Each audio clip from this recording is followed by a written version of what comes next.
Hello and welcome. I am Dr. Lara May, a clinical pharmacist specializing in functional medicine, as well as a certified yoga teacher and Reiki master. I run a truly integrative health coaching practice, encompassing functional medicine lab testing, yoga and meditation, and a sprinkling of Reiki energy medicine. Join me here on Light Body Radio to break through your health plateau and come into alignment with your natural vitality. Hello and welcome to the latest episode of Light Body Radio. I'm your host, Dr. Lara May, and today I have with me Becca Ribbing. Either works. She is the author of the Clarity Journal. She's a clarity coach, and I consider a clarity expert. So welcome. I'm so excited to have you here. I feel like this is something that I can definitely use some help with.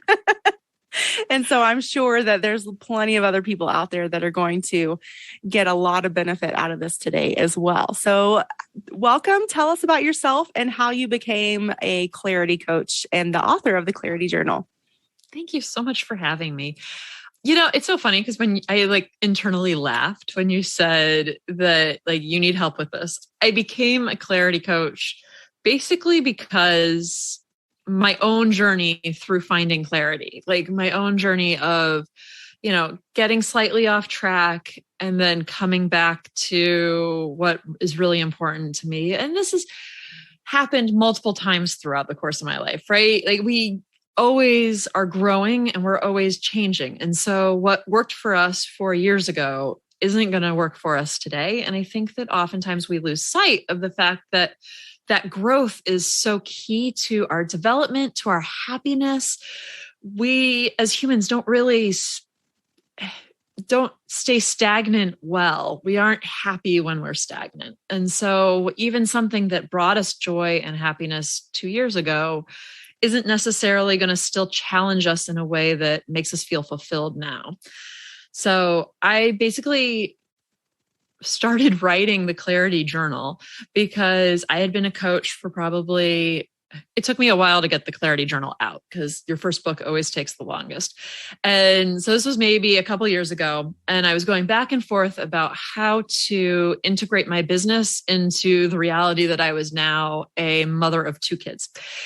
And I was trying to figure out what I wanted the course of the next couple of years to look like. And as I was going back and forth, as we do with our friend over and over again, should I do this? Should I do that? My friend finally stopped me and she was like, Becca, you're a coach. You're a great coach. I know you're a good coach. And what would you tell yourself? And that just brought up so much for me, right? I got off the call nicely, but I was like, I need to go think about this. What would I tell myself if I were in my situation? And I realized it wasn't so much what I would tell a client.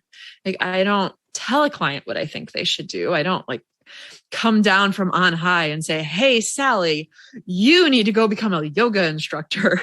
Yeah, I know. I spent a lot of time helping people with clarifying questions, really listening and then pointing out things. But really, it's mostly about listening to them and asking questions.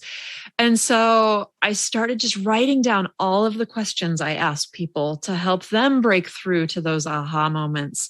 And as I was writing them down, I realized it was really powerful just to be asked the question, just to step outside of myself for a little bit and look at it in a different way. And that's when other people ask you questions happens. You step outside of the framework of the problem that you've been looking at and start to be more creative about it.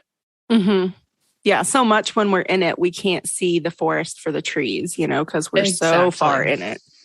Exactly. And we're just so stuck in our patterns of thinking. Mm-hmm. If you're trying to decide between 2 things and you're just going back and forth, and a lot of times when you're trying to decide, you're really fixated on the negatives about both situations and trying to really find a solution that's going to have 0 negatives. And that's just not possible most of the time. So what's really needed is to kind of shift that focus to, okay, where is this bringing you? What is this decision or what is this dilemma? Once you solve it, where is that going to bring you to? And what do you want to be in line with your future?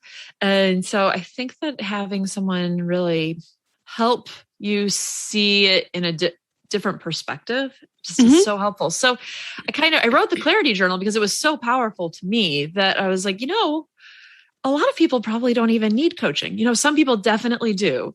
But a lot of people, what they really need are these questions, like just that framework of how to get started on figuring your next step of your life out. And so I really wrote it for those people, the people that really just need help getting started with exploring this. Yes. Yeah, because I think some of us are better at, quote, self-coaching more than others. And that's really, I feel like what this book and so many others like it are is like a tool to help you self-coach yourself.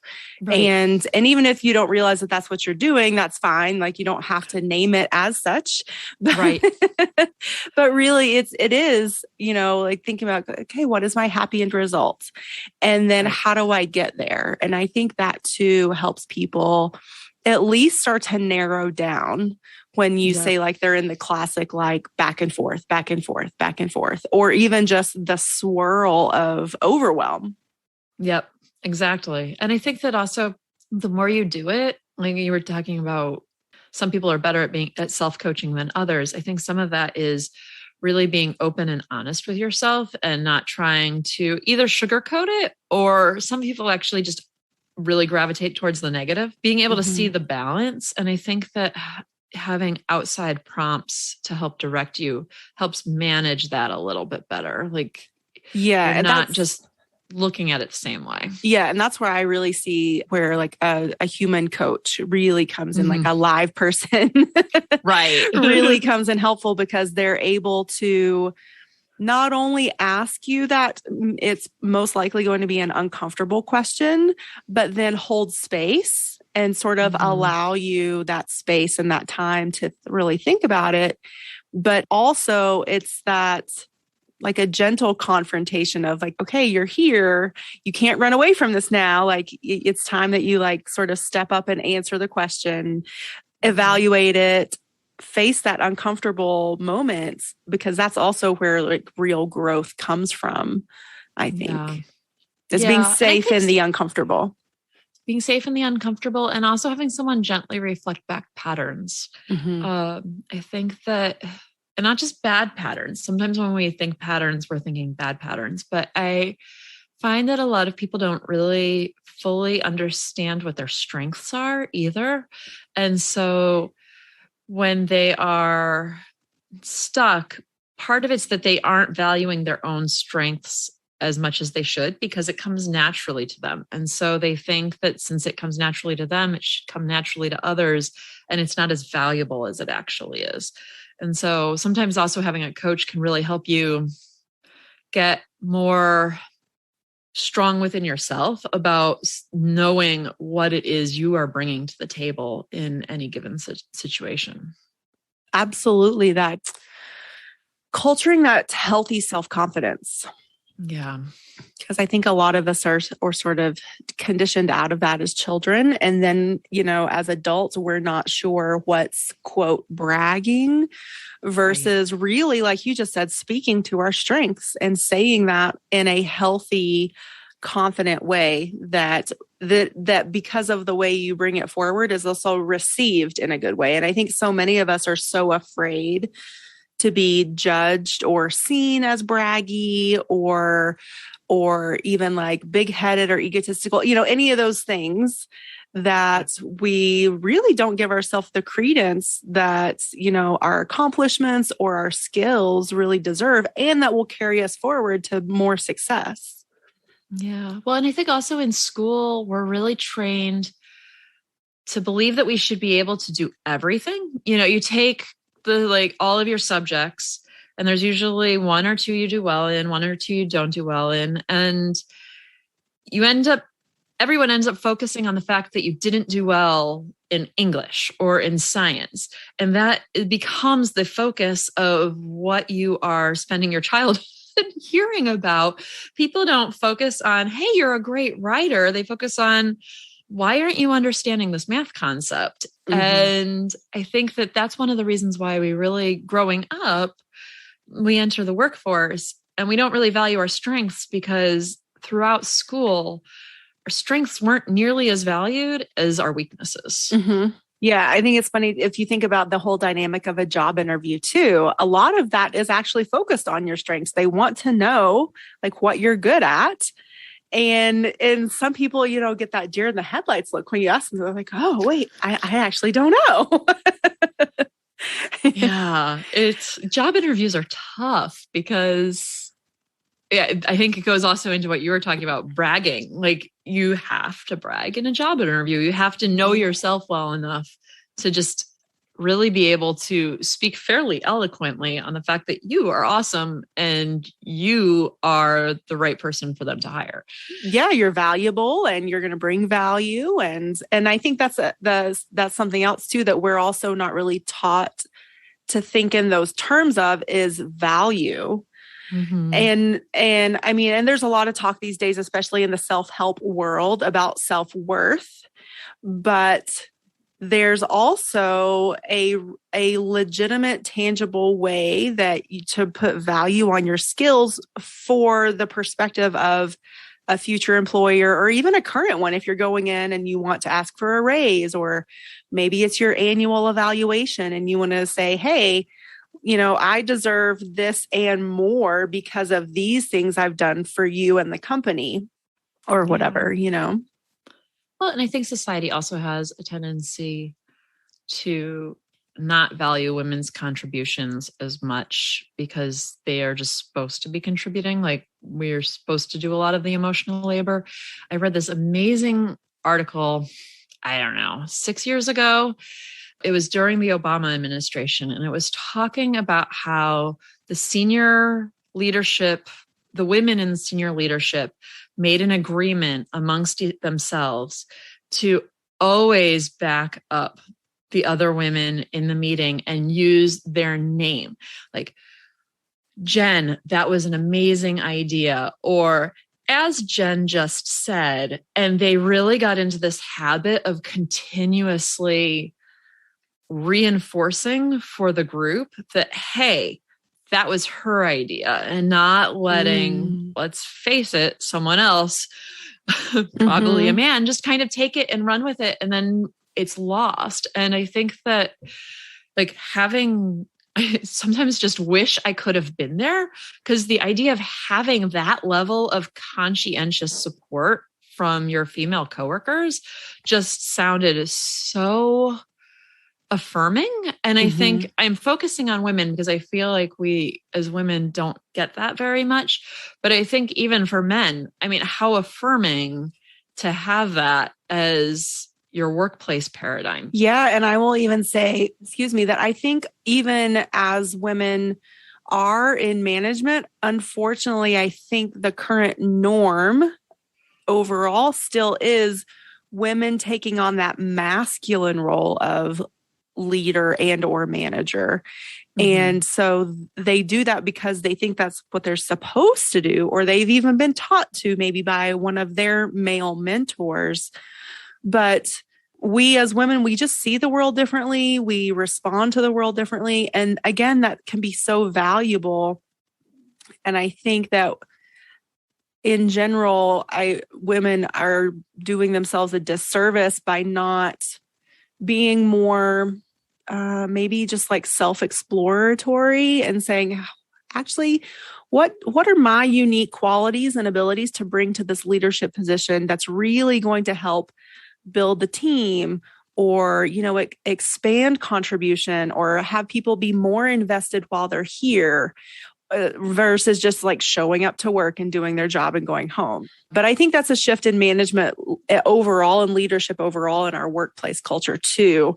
So it's definitely an interesting dance, and one that I've, as a quote unquote employee, I've been witness to myself with having several, women managers over the years, some good, some bad, just just like every person's experience through life, regardless if it's male or female. But yeah, I think that could be so powerful Yeah. because I Well, think just it, like yeah. collaboration, like Mhm. having that sense of like collaboration. I think that women are socialized more to be collaborative. Not that all women are collaborative and not that all men are not, but I think that girls are very socialized to be collaborative.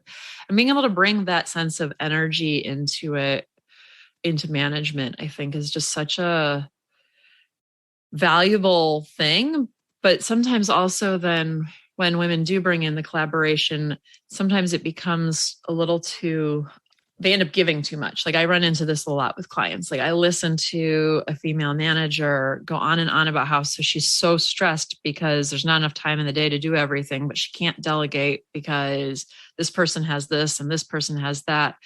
And like, so there's that fine balance of being like a really good manager, a really collaborative manager, but also really, this is where the strength piece comes in, like Mhm. a strong leader Mhm. and making sure that everything is divvied up both fairly and in a way that's fair to yourself as well.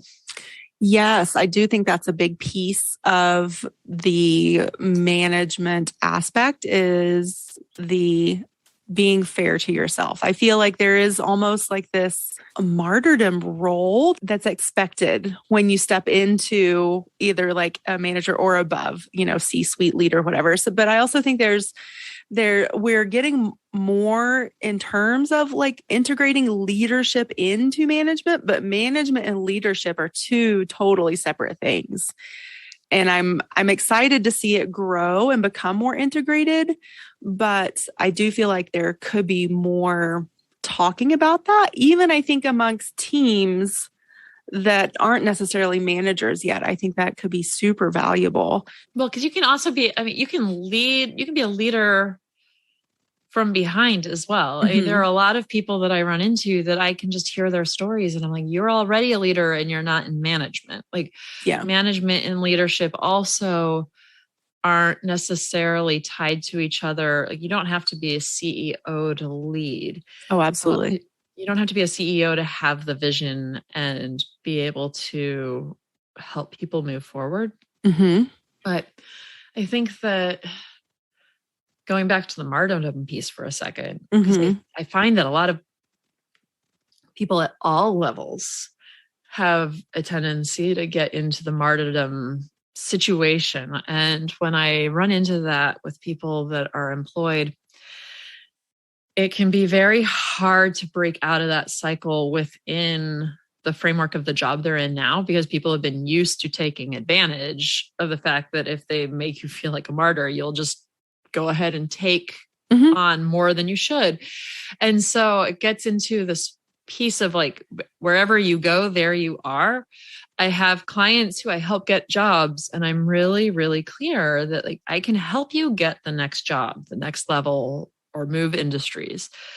But if you get that job and you still are never going to say no, or no is probably too harsh, but you're never going to push back if you can't actually get something done with a reasonable quality of life, Mm-hmm. then that next place is going to take advantage of you too, because they may culturally be taking advantage of you more than, say, another company would.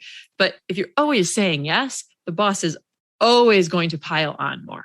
It's just human nature. If you always say yes and you never push back, the boss is going to inevitably be like, okay, well, she can do it. Like she's always saying she can do it. So here, you can have more. Here, you can have more. Yeah. And so I really caution people that are ever finding themselves in that situation that it's great if you get another job. You probably are totally burnt out from this job and you want another job, but you need to really look within yourself about how you've contributed to this dynamic so that you can shift the dynamic when you move into a different position. Yes. No is a healthy and loving statement. It It is. really is. Because it also, too, like once you've said it and you realize that the world isn't going to fall down around your ears and end, then you're like, oh, That was nice.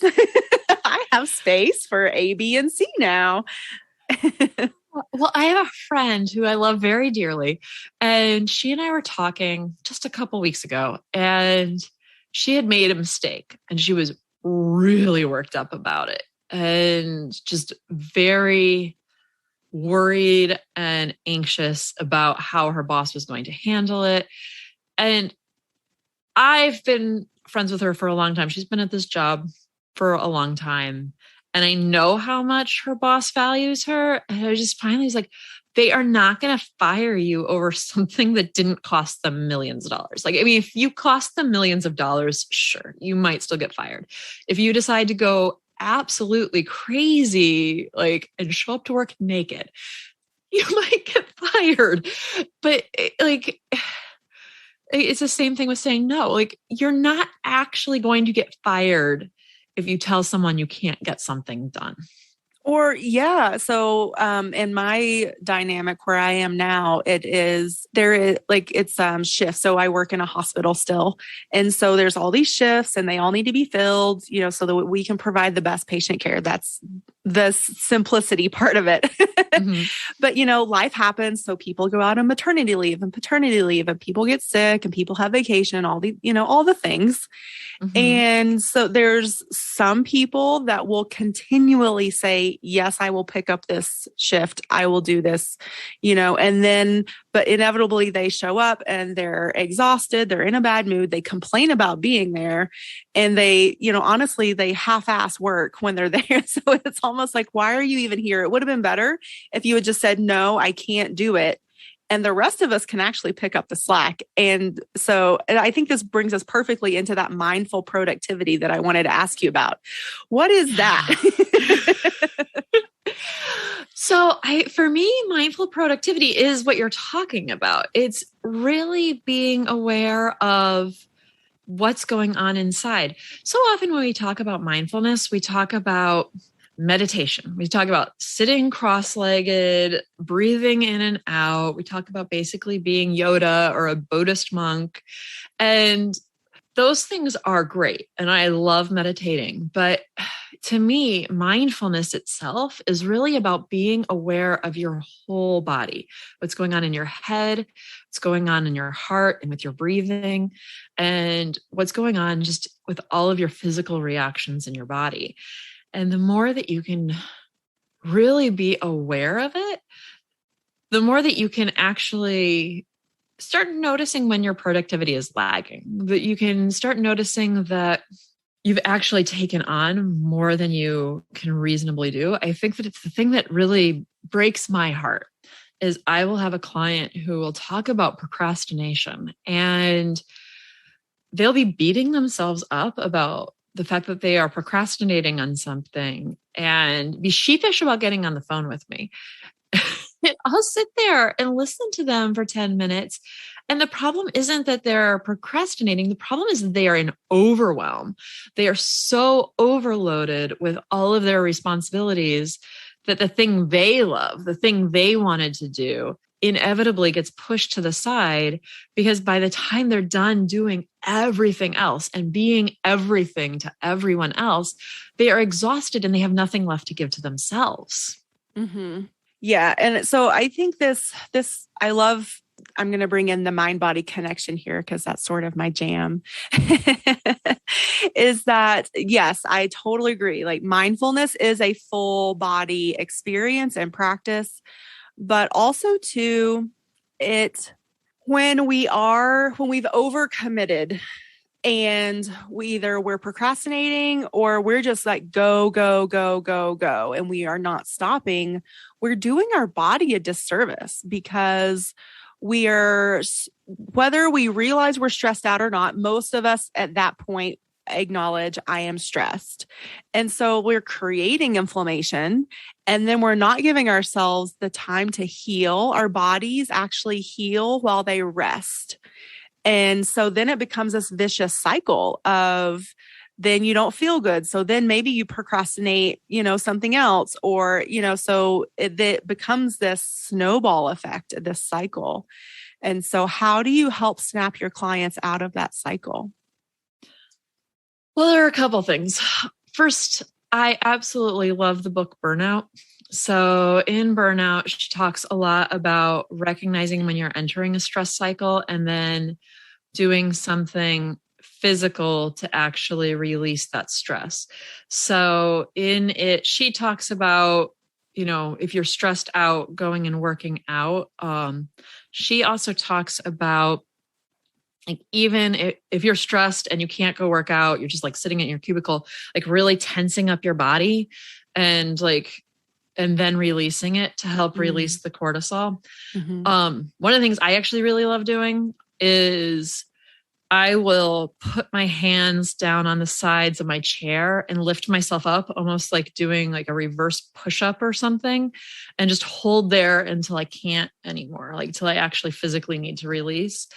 So I think there is definitely some of the actually learning how to manage the fight or flight response that you're ending up feeling when you're overwhelmed. But I also think that some of it's recognizing that procrastination is actually necessary. And you're not actually usually feeling good about it because you're beating yourself up. And so you're still re-triggering yourself. But if you have hit the point of such overload and overwhelm, your body is basically telling you, I'm going to shut down your executive function until you chill out because you need to relax. Yeah. And I don't know physiologically if that's exactly what happens, but I can feel it within myself. Like if I am totally overloaded, then I can't get my brain to work well. And so yeah. I mean, sometimes it can manifest in a lot of physical ways. It can be like you'll drive yourself to like catching a cold or some sort of sickness but other times it can manifest. I know like when I used to do this, it would come on as migraines and I would literally work myself into a migraine. My body would say, no, this is your wall, and would literally put me on the ground until it was over. And I give myself however much time I needed to recover from that. But then I would just go right back to the same cycle again. And so for me, this is also part of obviously my journey, is becoming aware. And I think a lot of people, it would behoove them to allow themselves the time and the space to figure out, okay, how much rest time do I need? How much free time does my mind and my body need? And then actually what I've found now is like planning around that. And so now with my work dynamic and my private practice, when I'm asked to work an extra shift, my first priority is, do I feel like I'm getting enough rest and recovery time? If so, then maybe I can fit that into my schedule. But if not, then my answer is lovingly, no, I'm sorry. I can't. I physically and mentally will not do that to myself anymore. And it's because I've decided to love myself and I've decided to care more about feeling good than anything else. Because again, if I don't feel good and if I'm tired and cranky, then I'm going to be that person that shows up to work being half-assed too. Well, and that's no good for your patients. I mean, I think exactly. It's just not good for anyone. Yeah. The real realization is realizing if you are showing up that way, you are actually not helping anyone. The people you think you are being good to, you are actually not being good to them either. And I can't overstate that enough. It's like, you are not actually helping anyone. And I think that one thing to also keep in mind is, especially if you're a mom or a parent here listening to this, you go home and you need rest, you also can't be everything to your kids. You can't fill from an empty cup, right? You can't give more than you actually have. And I think that we just are trained that we are supposed to be on 100% of the time. And so then we end up binging 5 episodes of Netflix because we need to give our brain a break, but that's not as satisfying as if you had just gone and taken a walk, or if you had actually done something that was kind of more nourishing. And so I think that we often, exhaust ourselves so much that the thing that we are choosing to do in that exhaustion is just basically all we can possibly do. Yeah. So, and that's why I love this whole concept of mindful productivity, because you're mindful about what sets you up to be where you are. Mm-hmm. And hopefully within that it creates the container and the curiosity to figure out, okay, well, how can I create more balance?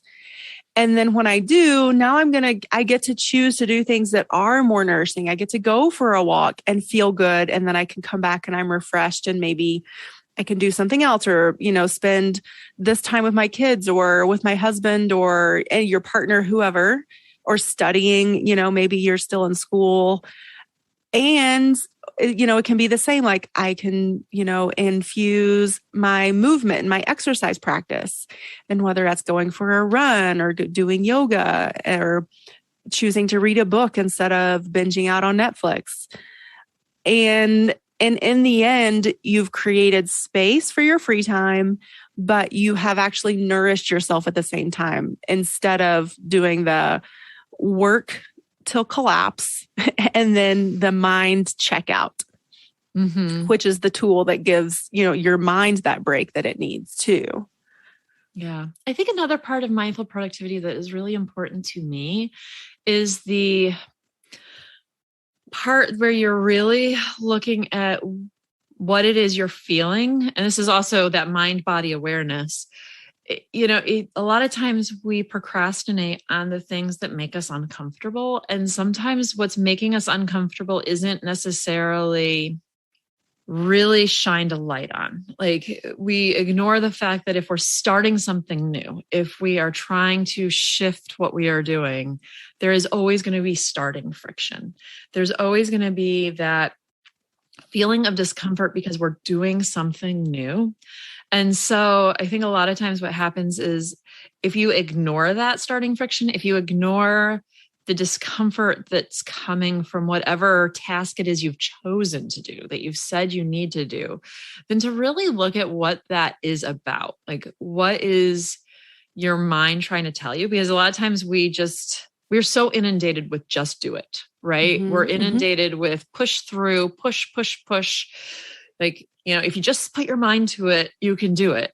And I'm not saying that that's not true, but it's a very high stress level way of going about life. Yeah, it's not an enjoyable way. Like no, it'll get it done, but well, it might get it done. But if you really are scared of failure, if you really are scared of success, if there is something going on beneath the surface that you were talking about working, like it sounds like you're building a private practice. Like there are a lot of things that I could see going into building a private practice that you could totally, I'm not saying you procrastinate on, but building a private practice, you have to figure out your billing. You have to figure out all these things that aren't why you got into this in the first place.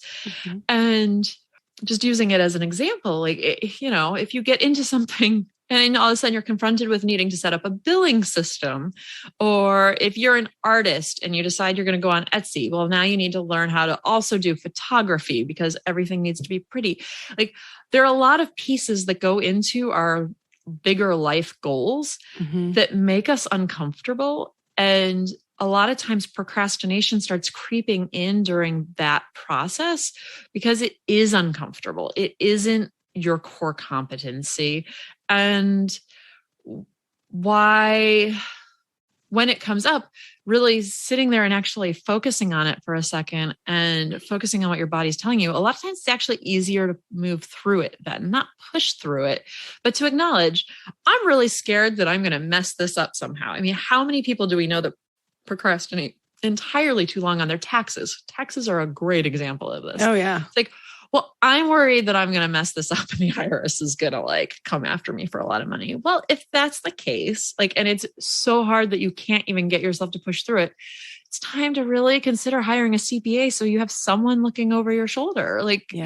There are almost always ways to mitigate the thing that you are scared of, but you can only find those solutions to mitigate those fears if you're aware of them. And if you're just so used to pushing, then you're not actually letting yourself be aware of the fear in the first place. Absolutely. And I think too, we touched on this earlier, like delegation from a managerial perspective, but even just delegating in our own personal lives. I think, taxes are a perfect example of, we're not all accountants and CPAs, but if you find yourself, like filing for an extension every single year, maybe it's worth it to like go to H&R Block and let someone else do it for you. Or like for me, like you said, you alluded to the building of the private practice. For me, it's marketing and just learning that whole thing. And I think a lot of us have stories around things like that too. Like I've started telling myself from a young age, I don't like sales and I'm not a good salesman, and so now that's translated to I'm not a good marketer. And so it's now, and I'm glad you spoke about it so beautifully, is that yes, what I've learned is that for me to be successful, the most valuable thing I can do is sit down and investigate where these stories came from, why I've decided to continue telling myself the story, and am I willing to give it up and start telling a new story, a true story, because these stories that we've created over the years most likely aren't true at their core anyway. Mm-hmm. Right. Well, and selling yourself, I think I hear the selling yourself a lot from lots of people, because pretty much everything we do, eventually we're going to have to sell ourselves. Like we're going to have to sell ourselves to get another job. We're going to have to sell ourselves if we have our own business. We are going to have to be able to speak to our value proposition in some level to make money, because people aren't going to give us money if we can't articulate why we are awesome. Mm-hmm. And I think that is so hard for so many people, because as you were talking about earlier, the bragging, like feeling like you're going to brag, and being able to switch that fear into, I am not going to be able to help as many people as I want to until I can articulate to them how I can help them. Mm-hmm. And that's not selling because they need this help. You're not selling cocaine. You're not selling something that's detrimental, I mean, there are people out there in the world selling things that are bad. Yeah. But most of us, I'm sure everyone listening to this podcast love it, is selling something near and dear to their heart. And it's to make people happy or healthy or more efficient or whatever. And all of these things end up making the world a better place. And I think that's like focusing on the fact that like my marketing is making the world a better place. I love that. Yeah. And I think too that there is not enough focus on how showing up in our lives happy and healthy really is a service to the world.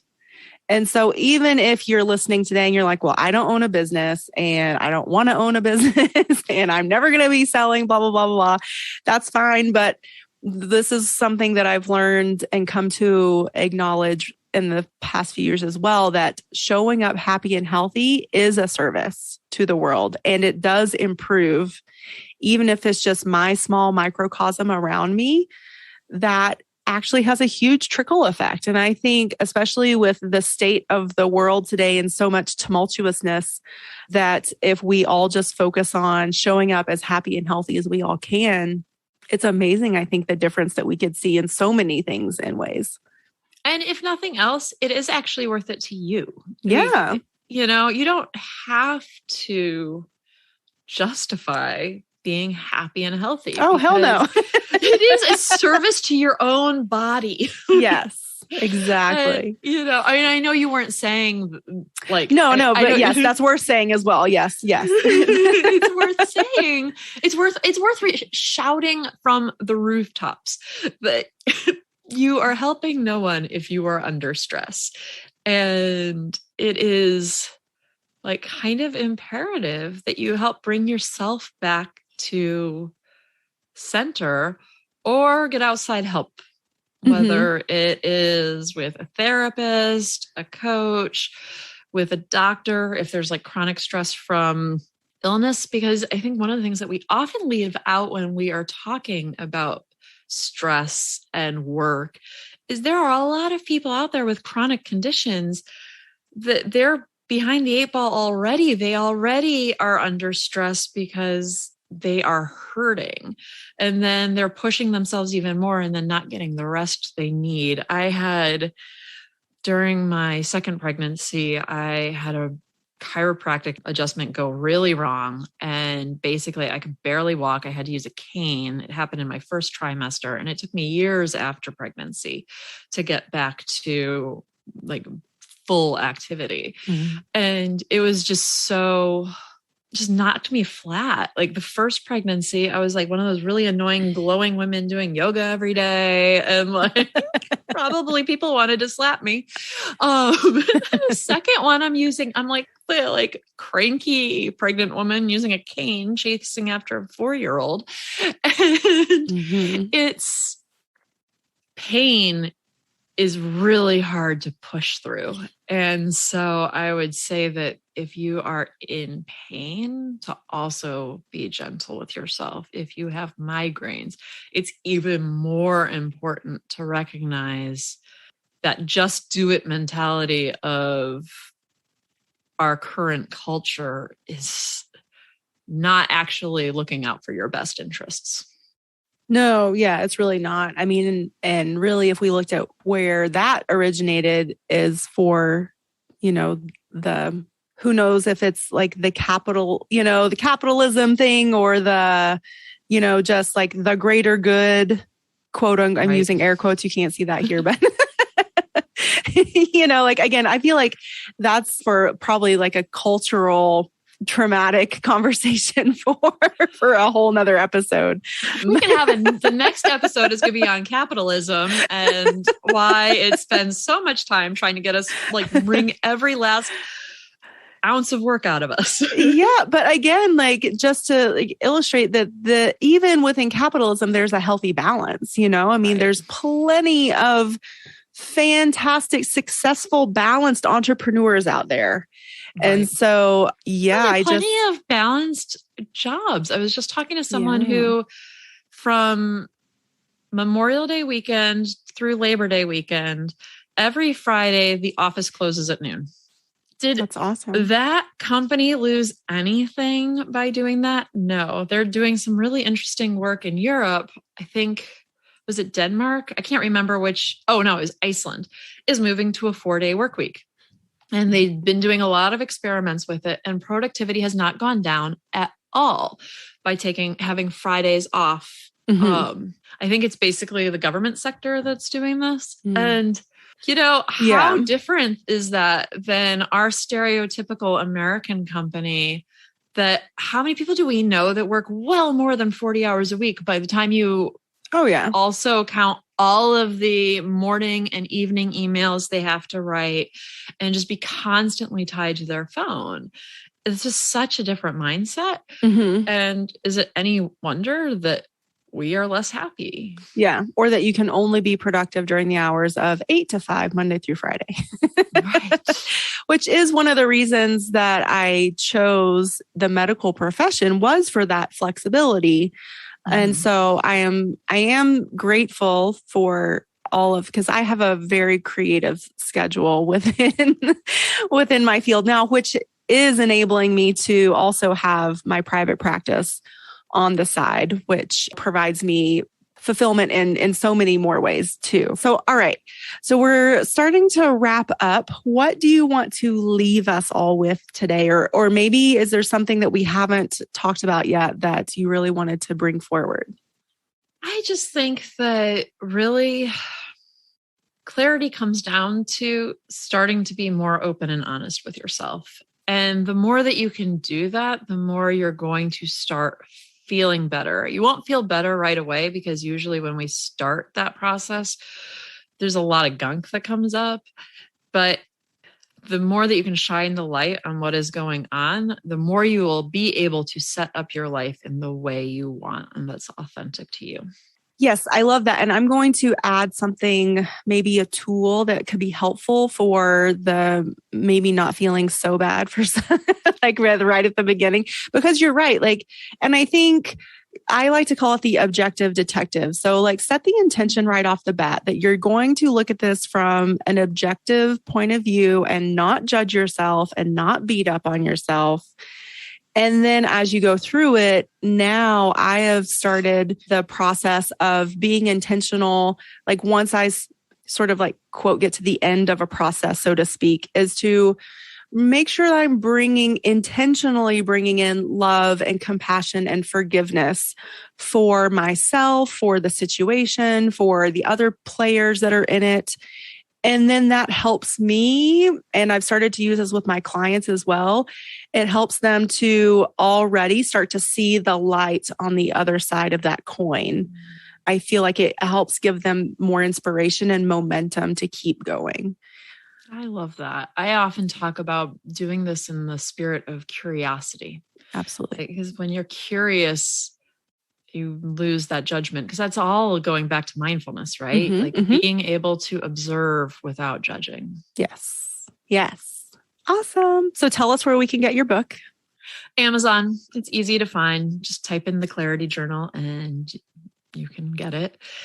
And you can find me at beccaribbing.com. Fantastic. And I see that you're on social media as well. Are you everywhere on social media like most of us? Mostly Twitter and Facebook. Not Twitter and Facebook. Mostly Twitter and Instagram. Okay. Yes. Same here. Cool. Well, and I will put all of this on the show notes as well. So if anyone out there is looking for a direct link to Becca, just go over to drlaramay.com/podcast and you find all the show notes there. Thank you so much for being here today. It's been so much fun and we really appreciate your wisdom and the light that you bring to the world.